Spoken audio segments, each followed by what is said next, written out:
Myriam, je le fais. Ça va, j'arrive. Et vous croyez que c'est facile aussi pour moi, là, vous êtes toujours tous en bloc, là, hein, à lutter contre le fur-vent avec vos conseils de fratrie et vos opérations commando dont je ne fais jamais partie. Non mais vous croyez que ça me fait rien, là, de devoir partir tous plus zinzin que les autres? Hein, c'est qui Sarah le prochain? C'est qui? Je suis Marie-Magdeleine et je fais partie de la compagnie Moon. Là, je suis à la scène nationale d'Albi, dans un petit théâtre à côté qui s'appelle La Tanor. Et on est avec toute mon équipe et on fait une résidence pour le nouveau spectacle qui s'appelle Tant bien que mal.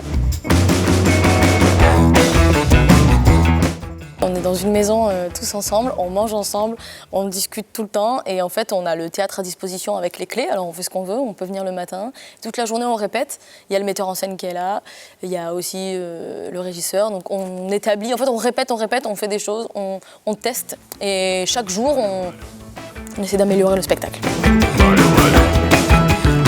C'est la suite, plus ou moins, d'un premier spectacle qui s'appelait La famille vient en mangeant, là c'est 15 ans plus tard. Avec les mêmes personnages qui ont grandi et on est plutôt sur l'inverse, c'est-à-dire que le premier spectacle ça s'organise autour de la naissance, là c'est autour de la mort parce qu'il y a le frère aîné qui vient de se suicider. Et pareil, par contre sur la forme je fais tous les personnages de toute la famille et on a des nouveaux personnages aussi. Beaucoup de toutes les histoires que j'entends, je suis très... J'ai souvent, maintenant je le fais moins, mais j'ai toujours eu un dictaphone et tu sais, même quand j'étais en train de faire des courses et tout, si j'entends une conversation intéressante, j'enregistre beaucoup. J'écoute beaucoup ce qu'on me raconte des gens, mon expérience aussi personnelle et du coup après j'enquête autour de ça, mais c'est souvent tiré de la vie, de ce que j'entends, de ce que je vois, voilà.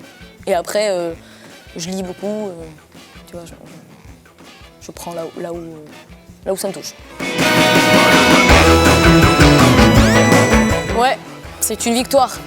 C'est une résistance, oui évidemment ça change tout parce que même si on a l'impression de travailler un peu dans le vide parce qu'il n'y a pas le public qui est là et avec qui on aurait pu avoir les retours, au moins on se dit ok on prépare, c'est comme si et en plus là on en profite, par exemple on va travailler avec Luc Bézia pour faire l'affiche du spectacle, on se dit ok tout ce qu'on n'a pas pu faire jusque-là on le fait quoi. Donc oui c'est primordial, heureusement qu'on peut faire ça, merci, et si jamais on peut pas le faire, on viendra squatter les théâtres. Bien sûr, évidemment, comment j'ai pu oublier Cora Guillou-Kérédan, qui m'accompagne au plateau, elle a la batterie, donc c'est l'instrument principal. Elle fait tout l'univers sonore du spectacle et elle a aussi d'autres instruments comme la guitare, le ukulélé, la sanzula.